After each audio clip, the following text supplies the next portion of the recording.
¿Qué tal, hermanos? Muy buenas noches.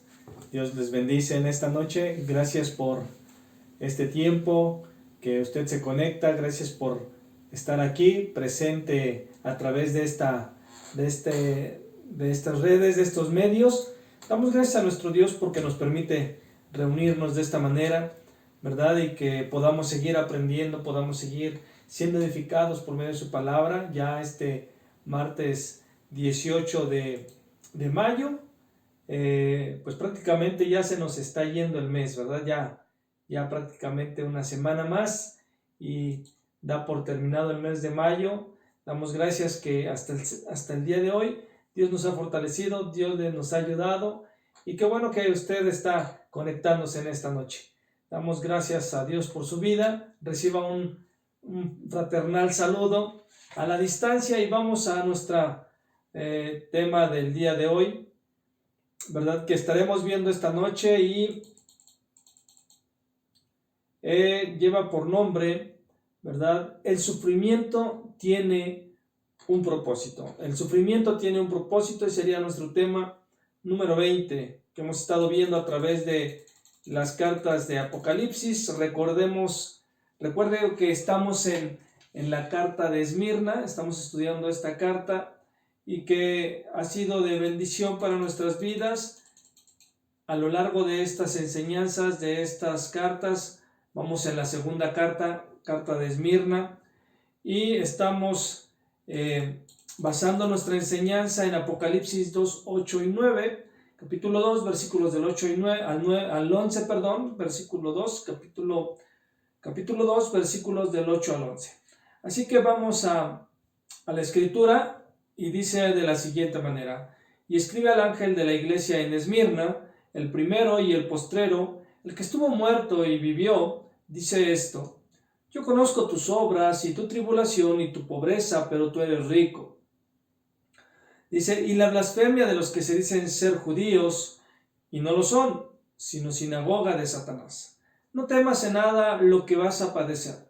He aquí el diablo echará a algunos de vosotros en la cárcel para que seáis probados, y tendréis tribulación por 10 días. Sé fiel hasta la muerte, y yo te daré la corona de la vida.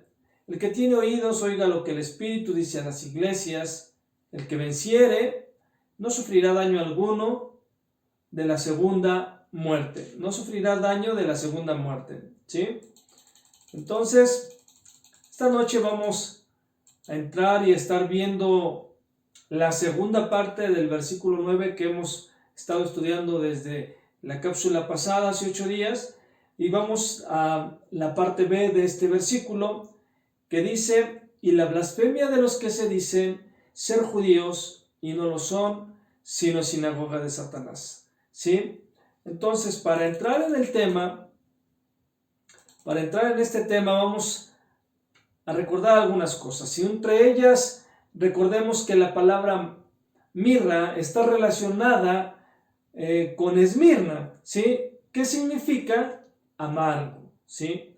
También recordemos que Esmirna era una iglesia que estaba experimentando una amarga persecución. Recordemos que ellos estaban padeciendo persecución, una amarga persecución, no estaban amargados por las persecuciones, que es muy diferente. Una cosa es que tú puedas pasar una amarga persecución, y otra es que cuando tienes persecución, cuando tu corazón está siendo probado, cuando tu corazón está siendo moldeado por Dios, te amargues el corazón, te amargues la existencia. Son dos cosas muy diferentes. Pero estas persecuciones que ellos estaban enfrentando eran difíciles de sobrellevar, eran difíciles como las que hoy tú puedes estar enfrentando, como las que hoy en tu vida pueden estar aconteciendo, pueden estar siendo difíciles, ¿sí? A lo mejor para algunos tu prueba, tu persecución que pasas, podemos decir, no es tan difícil, no es tan grave, no es tan duro, pero para ti que lo vives, sí lo es. Para ti que lo vives, sí está siendo de esa forma, ¿sí? Pero en todo esto Jesús lo que quiere es animarlos. Jesús lo que quiere es animar a los creyentes de Esmirna, es animar a ese grupo de creyentes que se encontraba en la iglesia de Esmirna. Y él dice, yo soy el primero y el último, el que estuvo muerto y ha vuelto a la vida, ¿sí? Eso lo vemos en el versículo 8. Luego él dice, yo conozco, yo sé tu tribulación y sé tu pobreza, pero él dice, tú eres rico. Y eso lo veíamos un par de cápsulas atrás, ¿verdad? Yo sé tu pobreza, pero tú eres rico. Y lo que podemos aquí entender es que él conoce no solo porque él ve, él lo conoce, él conocía la situación de Esmirna no solo porque él ve, sino porque él ha estado ahí, él mismo ha sufrido, ¿sí? Entonces lo que él está diciendo es lo mismo que Dios le dijo al pueblo de Israel en el libro de Isaías, ¿verdad? Le decía, en todas sus aflicciones, él fue afligido. En todas sus aflicciones, él fue afligido. Hablando de Jesús. Ahora Jesús dice a la iglesia de Esmirna, le dice, yo sé lo que estás atravesando, no lo ignoro, ¿sí? Y es lo mismo que Dios te dice hoy. Es lo mismo que en esta noche Dios te recuerda. Yo sé lo que tú estás atravesando, yo sé lo que tú estás pasando hoy en la actualidad, hoy en día, que quizás ya sea un largo periodo de tiempo, quizás estés entrando apenas, quizás apenas vayas a la mitad de esa persecución, de esa prueba, ¿verdad? Pero Jesús dice, yo no lo ignoro, yo conozco lo que estás atravesando. Primero, lo que él dice, yo conozco tu tribulación, las presiones, dice, las demandas, las cargas que te están oprimiendo, que te están aplastando. Él dice Jesús en primer lugar dice eso, ¿sí? Yo conozco tu tribulación, las presiones que estás pasando hoy en día. En segundo, le dice a esta iglesia, pero también conozco tu pobreza, sé que te han despojado de tus bienes en su totalidad, sé que no puedes conseguir un buen trabajo, sé que no puedes tener recursos porque has proclamado que Cristo es el Señor en lugar de aceptar que César es el Señor. Recordemos esta parte tan importante que ellos tenían que hacer ese voto todos los años en la ciudad de Esmirna. Lo recuerdan en sesiones pasadas, ¿sí? Entonces Jesús les dice en segundo lugar, sí, yo conozco tu pobreza, sí, sé que te han despojado de tus bienes, sé que no has podido conseguir ese trabajo. ¿Por qué? Por haber proclamado que Cristo es el Señor, ¿sí? En lugar de aceptar que César es el Señor. En sí el Señor les dice, y Cristo les dice, yo fui hecho pobre, renuncié a mi hogar en el cielo, y yo sé, yo he estado ahí, yo entiendo perfectamente lo que te acontece y lo que sucede. En tercer lugar, él dice, yo conozco la blasfemia de los que se dicen ser judíos y no lo son, sino que son sinagoga de Satanás. Y eso es lo que vamos a estar viendo en esta noche y será el comienzo de lo que vamos a estar aprendiendo de este texto, de este pasaje del versículo 9, ¿verdad? De la segunda parte. Y como te decía hace un momento, vamos a estar enfocándonos en esta parte y dice, yo conozco la blasfemia de los que dicen ser judíos y no lo son, ¿sí? Y la palabra blasfemia en la traducción Nueva Versión Internacional aparece como calumnia, ¿sí? Y es una palabra compuesta de dos palabras que significan lastimar al hablar. Es la peor clase de calumnia, ¿sí? Esas dos cosas significan esta palabra, lastimar al hablar, y es la peor clase de calumnia, ¿sí? El diccionario bíblico dice que, o nos da un sentido de alguien que lastima la reputación de uno por medio de reportes malvados. Esto es lo que el diccionario bíblico nos ilustra de esa manera, ¿sí? Así que los cristianos en Esmirna estaban siendo calumniados, estaban siendo blasfemados, había reportes malvados, reportes malintencionados que lastimarían sus reputaciones, mientras que estaban, ¿verdad? Ellos proclamando a Cristo, ellos estaban sufriendo todo esto. Había mentiras que estaban diciendo acerca de ellos, ¿sí? Pero Jesús les dice: yo conozco esta blasfemia, yo la veo y yo sé lo que están experimentando, ¿sí? Jesús le dice esto a la iglesia de Esmirna. ¿Por qué? Porque quería que supieran que Él estaba con ellos, ¿sí? Jesús quería que, a pesar de lo que estaban pasando, Jesús no ignoraba lo que sucedía. Él no estaba distante de lo que estaban padeciendo. Y recordamos que Jesús mismo fue calumniado. Recordemos que nuestro Señor Jesús, fue calumniado, y así es como Él sabe, ¿verdad? Por experiencia propia. ¿Cuál era la fuente de la blasfemia aquí en Esmirna? ¿Cuál era? ¿Qué era lo que estaba sucediendo? ¿Cuál era esa fuente de esta blasfemia? Él dice: es la blasfemia de los que se dicen ser judíos y no lo son, ¿sí?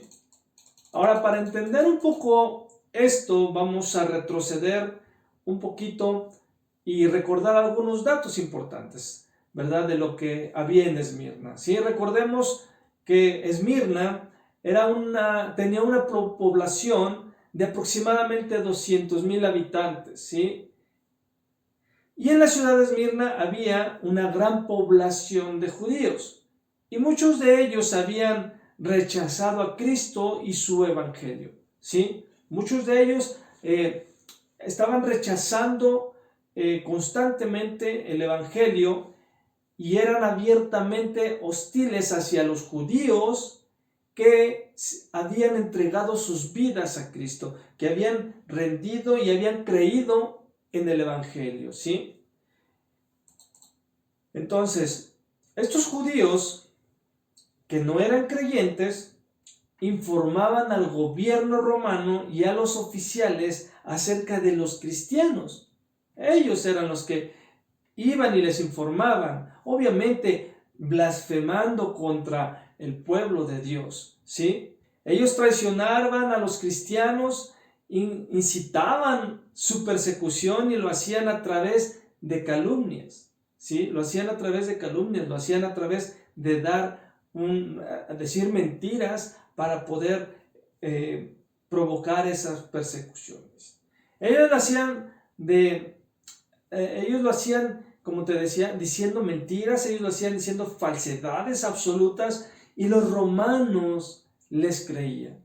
Los romanos les creían, y como resultado, pues, de todo esto que ellos hablaban, se originaban las persecuciones en contra de ellos. Se originaban todas estas persecuciones. Ahora, ¿cómo pudiéramos nosotros hoy en día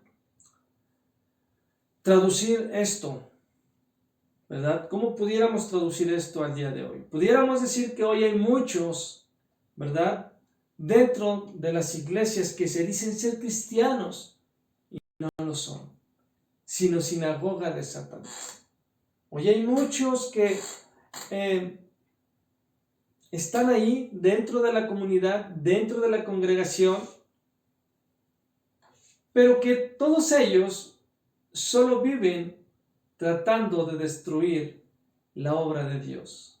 Solo viven tratando de destruir la obra de Dios. Solo viven obstruyendo que la obra de Dios avance, ¿sí? Se la viven obstruyendo y obviamente provocando también divisiones dentro de la iglesia. Engañan a los incautos, al que sigue las verdades, al que dice no, es que no son así las cosas, siempre terminan haciéndole la vida de cuadritos, ¿sí? Siempre terminan haciendo la vida de cuadritos para que sus acciones sigan prevaleciendo, para que su forma y su trato hostil hacia el cuerpo de Cristo su abuso de autoridad siga lastimando a las ovejas que fueron compradas con la sangre de Cristo.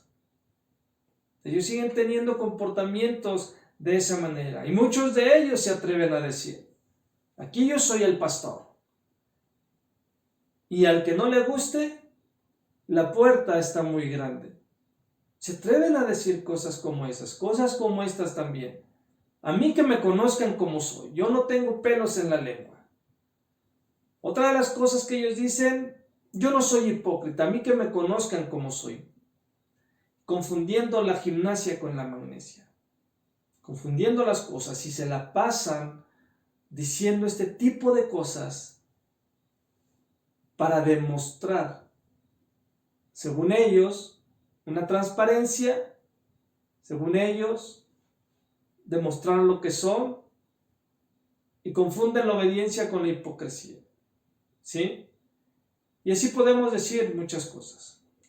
Y lo triste es que la membresía dentro de la iglesia lo tolera. Dice: sí, tiene razón, es mejor que nos hable de esa manera, sí, es mejor que sea así, porque está siendo transparente. Y eso no es cierto, eso no es cierto. Pero se dicen ser judíos y no lo son, sino sinagoga de Satanás. Y permiten la membresía que todo este tipo de cosas suceda. Ahora, no con esto te estoy diciendo entonces que armes una revolución y hagas un golpe de púlpito. No es con esa finalidad. Es con la finalidad de que tú te mantengas alerta y sepas que lo hay aún dentro del pueblo de Dios. De los que se dicen ser judíos y no lo son, sino sinagoga de Satanás. A todo esto debemos entender que cuando buscamos glorificar a Dios con todo lo que hacemos y que denunciamos a los que se dicen ser apóstoles y no lo son, a los que se dicen ser judíos y no lo son, y defendemos las verdades del Evangelio y proclamamos que Cristo es el Señor y no César, entonces debes de entender que la persecución siempre será parte del trato. Siempre será parte del trato. Porque el sufrimiento que pasamos por ello, ese sufrimiento que tenemos, ese sufrimiento que podemos experimentar a causa de mantenernos firmes y fieles, aún en contra de aquellos que se dicen ser judíos y no lo son. Y cuando nosotros nos mantenemos firmes, íntegros delante de Dios, recuerda que ese sufrimiento que pasamos siempre tendrá un propósito. ¿Qué quiero decir con esto? Que eso que tú pasas hoy en día tiene un propósito. Tiene un propósito. Y quiero que entiendas, aún en situaciones, aún en cosas que no entendemos, que no vemos el panorama completo del por qué lo pasamos, del por qué es lo que está sucediendo en nuestra vida, por qué estamos siendo perseguidos, por qué estamos sufriendo, por qué a veces pasamos estrechez económica. Todo eso siempre tendrá un propósito. Sí, y como dice el título de nuestra enseñanza en esta noche, el sufrimiento tiene un propósito. No es porque sí, no es porque pues a Dios no se le ocurrió otra cosa. No, Dios conoce cada corazón. Y así como lo hemos venido desarrollando, lo hemos venido viendo a través de las cartas, el trato de Dios que tuvo en Éfeso no es el mismo que está teniendo en Esmirna. Las pruebas que tuvieron ellos no son las mismas que tenían que tiene Esmirna. Pero que todas ellas tienen un propósito, siempre tendrán un propósito, ¿sí? Y es seguirnos manteniendo firmes en nuestras convicciones. Entonces, esta sería la primera parte de este tema. ¿sí? Nuestra primera parte de este tema, el sufrimiento tiene un propósito. Y entonces vamos a seguir adelante con esta enseñanza, ¿sí? Pero esta sería nuestra primera parte. Y eso es lo que quiero que entiendas, que la persecución siempre será parte del trato, siempre. Porque el sufrimiento que pasamos por esas persecuciones, siempre tendrán un propósito en Cristo. Y que ese propósito, aparte de otras cosas, la más importante será glorificar el nombre de nuestro Señor Jesucristo. Amén. Así que vamos a orar en esta noche. Padre, hoy te damos gracias en esta noche por tu enseñanza. Damos gracias porque nos ayudas, Señor, a que en medio de sufrimiento siempre hay un propósito. Y que, Padre eterno, a través de tu palabra traes ese confort, ese ánimo a nuestras vidas. Así como tú lo trajiste a la iglesia de Esmirna, tú lo trajiste a esta iglesia que estaba siendo perseguida, que padecía amargura por esa persecución. No que estaban amargados, pero era una persecución amarga, Señor. Padre, hoy te damos gracias porque nos ayudas a entender esa parte y confortas nuestros corazones en medio de la estrechez, en medio de la persecución.